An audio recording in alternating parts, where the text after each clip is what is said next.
bien, rebonjour, je suis avec l'association Fer de Lance et donc Nicolas qui va nous parler un petit peu de cavalerie, la cavalerie en 14-18. Donc Nicolas, est-ce que vous pouvez nous en parler un peu plus? Quelle était la place des chevaux et donc de la cavalerie dans la Grande Guerre? Alors, la place du cheval en général et de la cavalerie dans la Grande Guerre, ce sont déjà deux places différentes.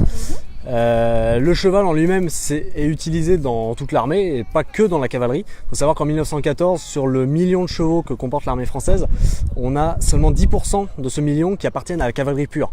Tout le reste des chevaux appartiennent à, on va dire, tout ce qui va être les trains régimentaires. Donc on va parler de tout ce qui est la logistique dans tous les régiments, que ce soit l'infanterie, que ce soit l'artillerie, déjà pour tirer les canons, que ce soit pour le génie pontonnier par exemple, qui va transporter ses ponts. Donc on va trouver des chevaux vraiment dans toutes les armes.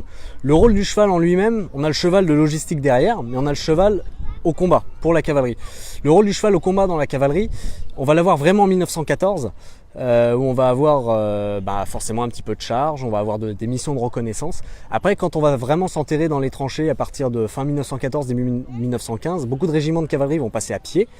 Et certains régiments vont quand même rester montés pour des missions de reconnaissance ou d'escorte de convois par exemple, mais la majorité des régiments de cavalerie va se battre à pied dans les tranchées. C'est seulement à partir des grandes offensives de 1918 qu'on va remettre beaucoup de régiments de cavalerie à cheval, qu'on va remettre des lances à nos cavaliers. Quand ils auront changé de tenue, forcément ils auront des tenues bleu horizon un peu plus adaptées au combat, mais ils partiront quand même à l'arrière des lignes pour aller saboter par exemple les lignes de l'ennemi ou ce genre de choses.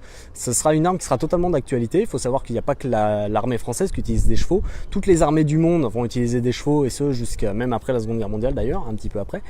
Donc le cheval est vraiment l'élément indispensable tant pour le combat que après pour la logistique, où forcément comme la motorisation fait vraiment ses débuts à cette période du XXe siècle de Première Guerre moderne, le cheval sera vraiment le moyen de transport et pour transporter le matériel tout simplement. D'accord, très bien. Et juste une petite question, combien il y a eu de chevaux qui ont été monopolisés en fait en termes le chiffre exact je ne pourrais pas vous le donner, mais sur toutes les armées du monde, parce que bien évidemment c'était une guerre mondiale, qui autant en Chine, en Asie ou ailleurs, ça se compte quand même en plusieurs millions de chevaux. Et ça se compte en plusieurs millions de chevaux morts aussi. D'accord, j'allais justement vous demander en perte, effectivement. On est aussi à plusieurs millions, c'était énorme, absolument énorme. Très bien, et bien écoutez, c'est très bien, on vous retrouve. Je vis aussi en direct. Je tire la langue. Voilà, merci beaucoup Nicolas. Avec plaisir. Je vous propose donc de vous retrouver peut-être sur la reconstitution de bataille. Sinon, n'hésitez pas à venir les voir au musée cet après-midi et demain toute la journée. Merci beaucoup. Avec plaisir.